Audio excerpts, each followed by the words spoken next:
Hello, everybody, and welcome to the next installment of Azure Cloud Talk. I'm one of your hosts, Alec Harrison, here with Brian Gorman and special guest Clark Sell, founder of That Conference and doer of many things. Welcome, Clark.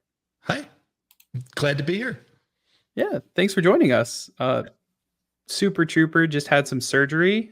You want to tell us a little bit about yourself, kind of what you know, how you got into tech, maybe, and then I'd say how you went from doing what you're doing to running a conference, running businesses, all that kind of got you went the whole spiel, huh?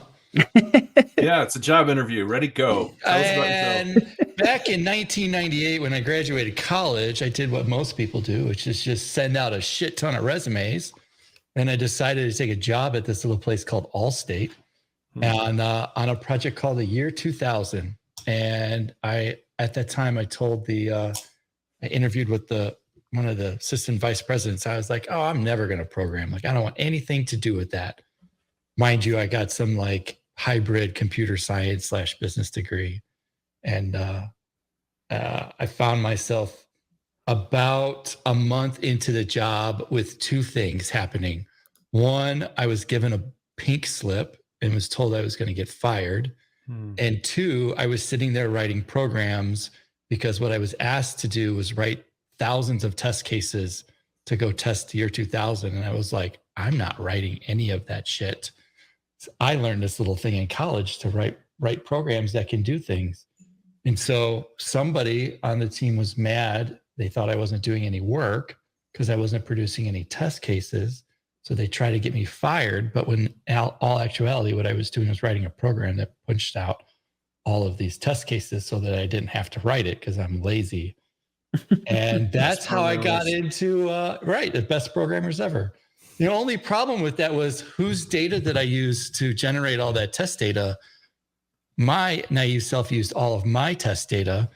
And as we were running those test cases through, one day a giant, I don't know, like those Costco carts came to my desk, and it was nothing but checks written out to me for claims information that was all incorrect.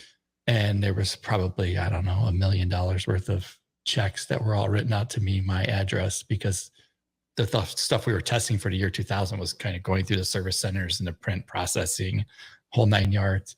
And here comes, the mail person with a Costco cart full of, addressed checks to Clark Sell. And I was like, oh, did I fuck up? Like, shit. You really office spaced it. Oh, totally. And I had to go into now at this point, like, I wasn't getting fired anymore. And I had gone in my AVP's office and was like, I think I messed up. Like, I used my info. I didn't really think about that. I just didn't want to keep typing it. So, there's a whole bunch of checks at my desk. May want to take those. But anyways, that kind of led me. I always had a thing for the web, and that led me into working on allstate.com and then a bunch of financial stuff and architecting it. And I got sucked into the Microsoft stack, and then I ended up at Microsoft and worked there for about 10 years, kind of all over the place. Shipped the product, was heavily into the web and like build automation. And then let's see, after Microsoft, actually during Microsoft was when I started That Conference. And then I ended up at a Bulgarian company, and then I spun off and we had our own companies. And today, run That Conference as one entity. And then we run a company called Unspecified, which we've been doing. At this point, we're kind of doing freelance work, big project, web app type stuff. And that's kind of ebb and flowed. And I sit here 25 years later trying to figure out what it is that I really want to do for Act 2. And so, that involves coaching, mentoring, some development, maybe not. I don't know. I kind of throwing it all at the wall at the moment, going, I think it's time for something different.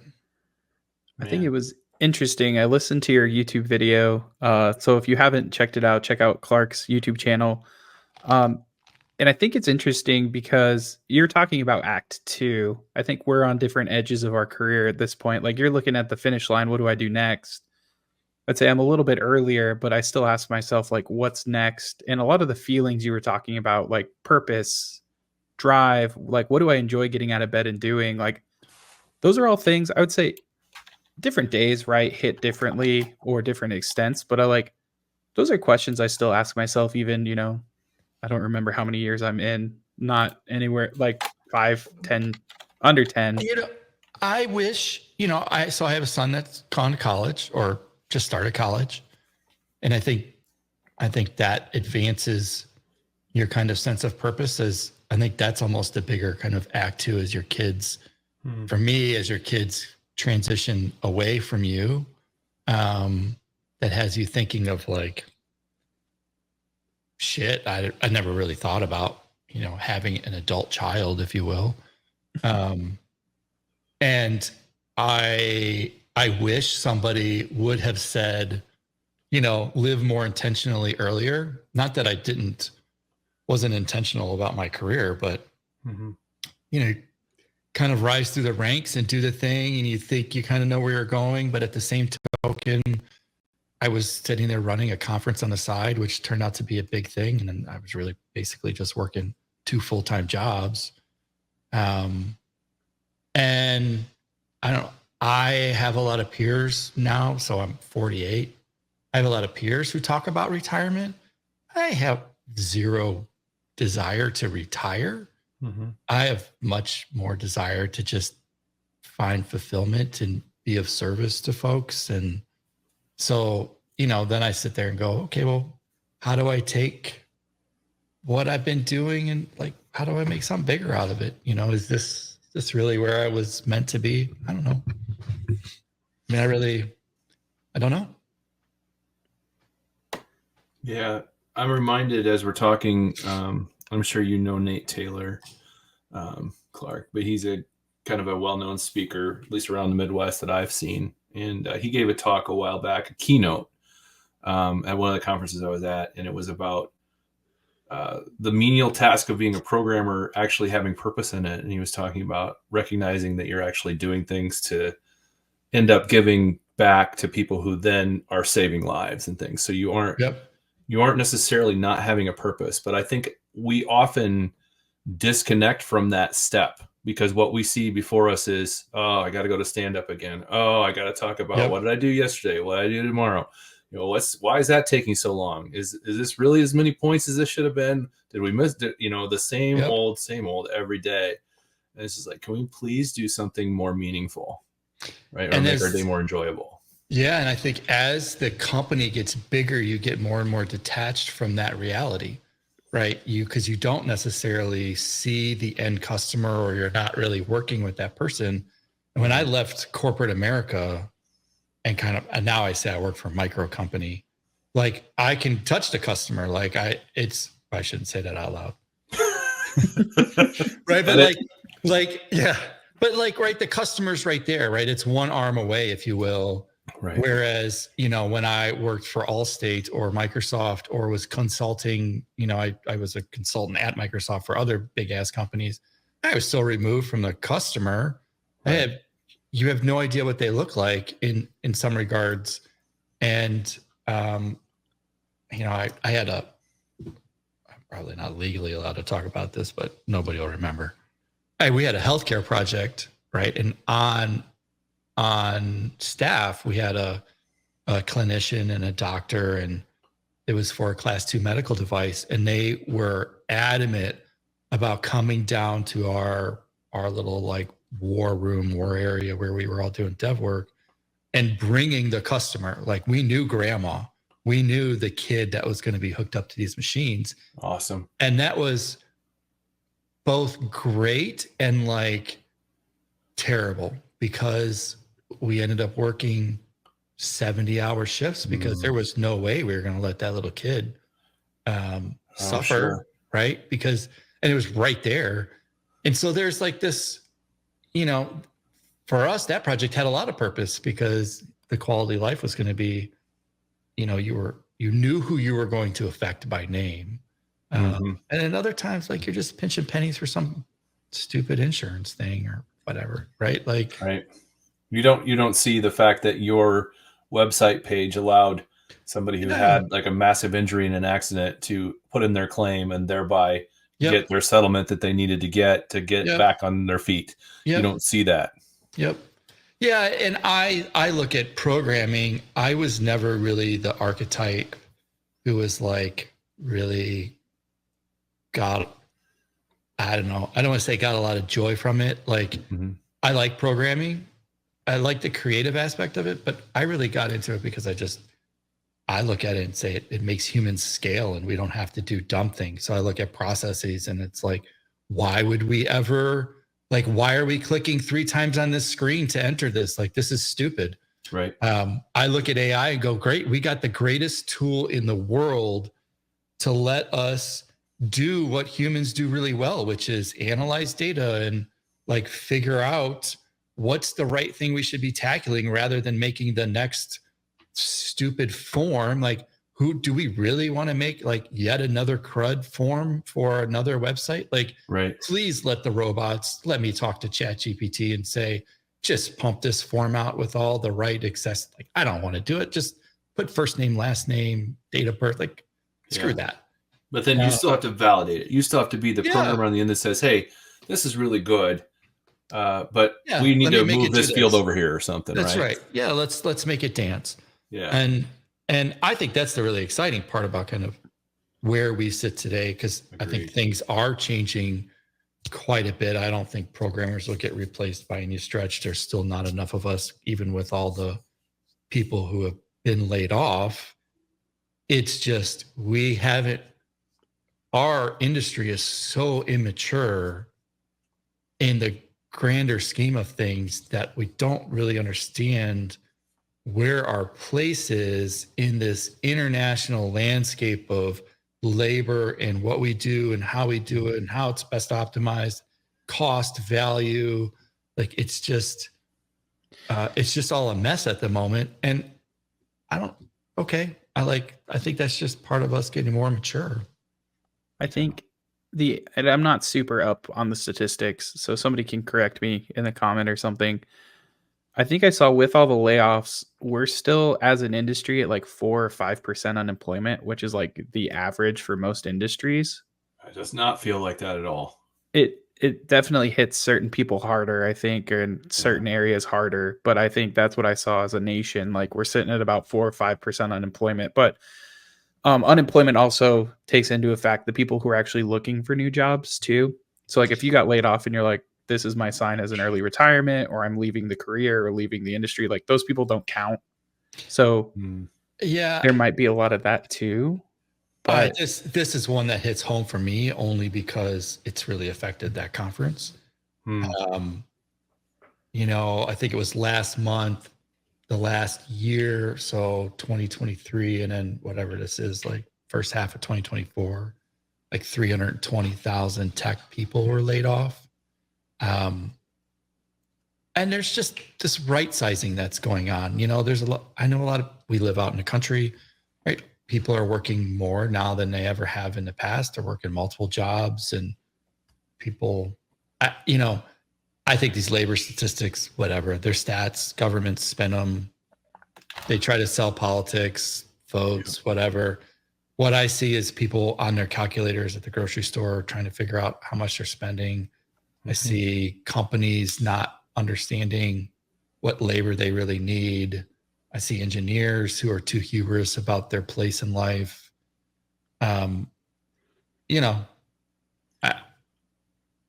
it's stuff that's all just kind of being worked out, and I don't know. it's an interesting inflection point too, just because we did the some people are calling it like work from home experiment with COVID, right? Like so many industries prove that, hey, people are actually more productive, but whether it's now like local governments or the companies as a whole, because you know it's hard to micromanage people when they're not in an office. They saw the stats productivity wise was up pretty much across the board. Oh, Now I can go on such a rant.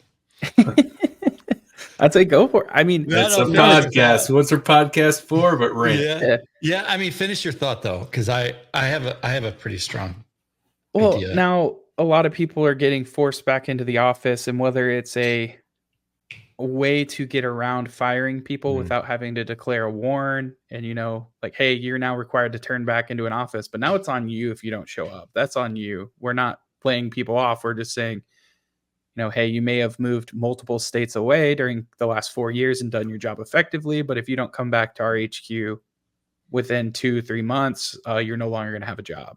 Like, I think Yep. what we're seeing at some companies too, which feels, I think it just increases the whole level of uneasiness and what people don't like. Like, companies are trying to get around the whole warn clause and all that too, which is doesn't feel good. So that's realize the words that are going to come out of my mouth are like from 3 different personas, right? Heavily involved in the community. And so what I see from the community aspect of things, also as an employer and as an employer of what I would call a very small micro business, but also as somebody who's worked in big corporate America. So for Microsoft or, small and medium, like I've worked across the board. Mhm. We often take what the big tech folks are doing as what everybody's doing or what you should do. And so, sure, Amazon and others are like, come back to the office or else. And is there some tax ramifications to that? Sure. Like, are they being weaselly? Maybe in some cases, but also maybe not overall, because their problems, and I don't want to sound like I'm sticking up for them, but we've somehow, the tech industry has gone like swung into this place where it's like capitalistic society is terrible and is trying to like kill the man. Mm. But like, they also have a lot of rules in place. Like my wife has a degree in HR and she's been in HR for, some tech companies. The reality is like they have a lot of processes to protect their people too, right? So to assume like there is some malice in some place, like maybe not. It kind of depends at what level and what division. And there's a lot of stupid practices going on in big tech companies. Like, I mean, you see it all over the news with Amazon having to badge in and do this. But at the same token, big ass workforce. Like, how do you manage a workforce of 100,000 people? Like, I don't know. I don't ever want to know. Like, that's a big deal. But I'll say this, like the things I see is loneliness. I see a lot of men, especially, who are lonely, working in a cave, who have pulled away from society in some way, in that they don't know how to like re-engage. And like I'm seeing that firsthand at the conference. Like our numbers are down.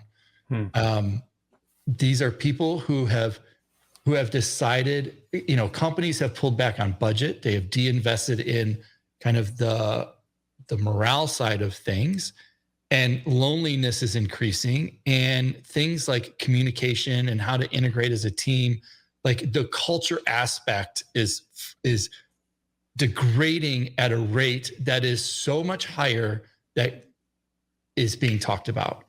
So hold on to that part for a moment.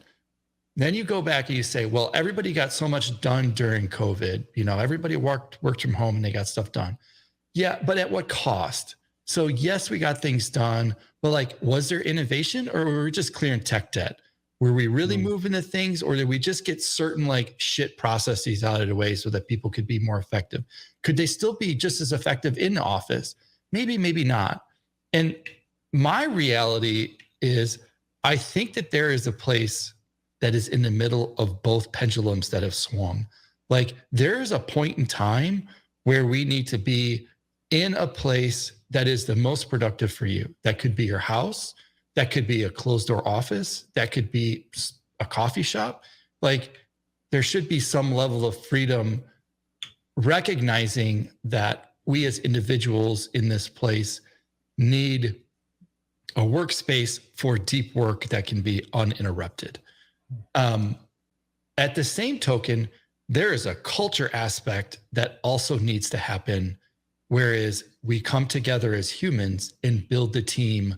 And that doesn't mean we come to the office and necessarily just work, but there are things that we do better in person because we're human and we need to collaborate and we need to get together and we need to communicate with one another and we need to build those relationships so that that innovation can happen. Because when we're at the water cooler and I'm like, oh, Brian, you had this idea. And oh, Alec, you had this idea. And he's like, cool, I was working on this thing the other night. And then like all of a sudden a product gets born, right? Like that shit is gone when we're all like working as like, I'm just going to crush my PRs and get the fuck out of the way. Right. And we, as the tech folks, have now like the hubris has gone a little bit and been like, no, I'm not going to do anything extra more. I'm just going to do this. And it's like, there's a thing in the middle. And, you know, we need to figure out what that is, because if all you're doing is closing PRs, then the reality is those could be closed from somebody from China or Poland or Costa Rica or right. Like, right. That distance we could make larger and larger, which means the labor rate and the gaps and all that, right? That can all change. And we've been doing offshoring for decades. Like we're really good at it. And now the tools are also really good at it. Yeah. So like leverage the culture aspect. And I think smaller companies will figure this out long before the big companies. I've got friends who own companies who are like, we get together every 2 months and we spend 3 days doing team building stuff. Like it's all culture. It's zero work. And then when they go back to their offices, like they have the freedom to go and work together or not, or this, like some of them have it really dialed in. But you have to hire differently. You're going to have to fire. You're going to have to adapt. You're going to have to travel. Like if you want to be remote, to say you're only ever going to work in the little 500 square foot like place. Well, I'm lucky. Ours is 500 square feet. Is that reasonable? You know, how many people have you talked to that have a shit webcam and no audio or whatnot? Like they haven't embraced the like work at home and make it easy to be audible or this or that. Like there's got to be like, we have to advance along with it. We're how many years in and it's like, hey, you're still on mute, your camera's not on, like right, double muted. Yeah. So like all to say, we have a lot of problems, and I think there are things that are achievable if we act in an open mind. And yes, a lot of people have been laid off, and there are reasons. You all know somebody who wasn't working at all during COVID. It was like, yeah, I'm working 2 hours a week. I'm not doing anything until my manager assigns it to me. We all know that person, but we don't want to talk about it. Like, fuck, Jim wasn't doing shit. Like homeboy was working 2 hours a week, and we know that's what he's being asked to do. But like, come on, like that shit ain't right. It's the polar opposite end too of right. Like you have the other end of that pendulum where everybody's like,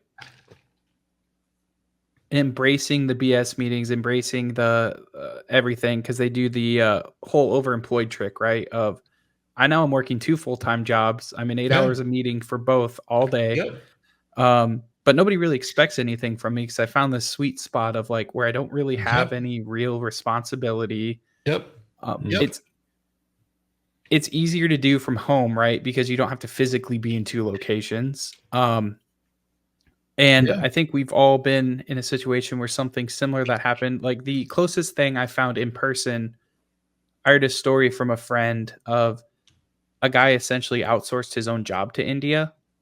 So he paid basically a developer 25% of his salary, and then he just sat and watched Netflix all day. And the only reason they caught him is because, one, IT saw him watching Netflix all day and work getting done, which didn't make any sense. And 2, he couldn't explain any of his PRs. Like they're like, why'd you do this? Why didn't you do that? And he's like, well, I don't know. And that's when they eventually were like, hey, what? And then, outsourcing your source code and job and whatever to another country is usually grounds for termination. But right. And then those things become like, the wise tale or whatever that now every manager's like, oh, these guys are outsourcing their jobs and they're working Right. 2 jobs and you can't work 2 jobs. Now, listen, I've worked 2 jobs ever since I was 14 years old. Yeah. Like every company, I've always worked multiple jobs, but that was my choice that I worked over 100 hours a week. Like that's on me.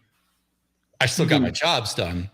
I was going to say, you didn't work 40 hours a week getting paid for the same 40 twice. Right. You knew you were working 2 full-time jobs. Right. But those stories have spun into like, you can't, I mean, we've all heard this crazy shit during the pandemic, but all to say, like, I think there's a better way that we could work, and everybody has to be flexible and the workspaces have to change. And, it's going to, I don't know. I don't know that you can look to Amazon or Microsoft or Google to be the one setting the stage, because the reality is there's a reason why there's 5 or 6 of those companies and there's thousands of the other companies, right? And so if we're looking to them to drive inspiration, we're looking in the wrong spot. Just like when I worked at Microsoft, I would have customers come to me all the time and go, well, how should I do development? And I would go, why are you asking me? They go, well, you're Microsoft. It's like, how big's your development team? Maybe 20. I was like, there's 5,000 on Windows. Right. Like it doesn't, you're not even in the same scale. Like it doesn't make sense. What 5,000 developers do is absolutely different than what you need to do with 20. Right. Like that's the wrong question to ask. And it's so the difference between building like the Titanic and like a skateboard. 100%, Like 100%. But yet we look to them as if they're the experts. And in some cases, yes. And in a lot of cases, it's just not the same. Like it's apples and oranges. Like it's not the same. So when people are going off like, well, Amazon's requiring people to go back to the office and this and that, I just go, whatever. Like, I don't want to work for them. So it's irrelevant to me. I don't care. I mean, you mean you don't want to just use Kubernetes because all the big companies use it and we should do it for our small little shop that serves 5 people a day or whatever? That is a perfect example of the types of things where, and you'll hear like DHH or somebody, they always go off on little rants. Like I run all of Basecamp off of one server. It's completely optimized running out of back of my race car. Why would you ever, everybody get out of the cloud? And it's like, well, yeah, but you got like super smart people who know how to do that shit. So like, good for you. Like I'm micro company. I'm shipping my shit to Versal because I ain't got time for that. Like I'll spend the $20. But that's the context, right? Like the context goes away and then it ends up in 240 characters on Twitter and they're like, you're wrong. And you're like, you didn't even fucking ask. Like, there's so much other stuff that is going on before you can make those decisions. And, it's the nuanced place of this industry, but I would just, in anybody who's listening, I would say, ask why, like, just continue to ask questions because may or may not be relevant, to what you do or how you do it or the industry that you're in or the people that you have. Like, I don't know. I think the other thing that we kind of talked about, circling back a little bit, is the understanding who your customer is and what you're doing. Like I know the company I work for and, they kind of hung their hat starting off with like Agile, right? Like what value is what you're doing bringing to the company? If you can't articulate that, you probably shouldn't be building it or at least looking for something else. And I think at big organizations, sometimes people lose that thread of, you can even go like putting the customer aside, right? Like what value are you bringing to your company, building the widget, building the website, building the whatever, if it's nothing, like, because even we, at the pre-show, we're talking about office space a little bit and joking around. Saving a few pennies when you're $1 billion or $1 trillion company is an obscene amount of money. Yeah. Like, right. So if that's all you're doing, like maybe you're not making the customer's life better, but if you're making the company better, like, yeah, you're probably not going to be let go if you just save the company $5 million because look, a single developer is probably not making that. I mean, listen, why are we here? Like, our role is to make money. Like we have a skill that is to we use this weird language that only computers speak to automate processes that work for a company that ultimately sell a service or product, that there is some financial transaction that goes into that the company makes money, and the company turns around and pays you to write more of those weird characters that make the computer do the thing. Like, I don't know where we like got off base and people are like, look at me, like without me, this company will die. And it's like, brother, you wrote a program that runs on its own. Like it literally doesn't need you. That's exactly the role of the thing you did. Now, at some point, right, your bugs will come out and it'll crash and need to be restarted, but whatever. Like, so we just have like lost our sense of like why we are doing what we do. Yeah. Thank you for joining us on this episode of Azure Cloud Talk. We'll see you guys next week for part 2. Bye, everybody.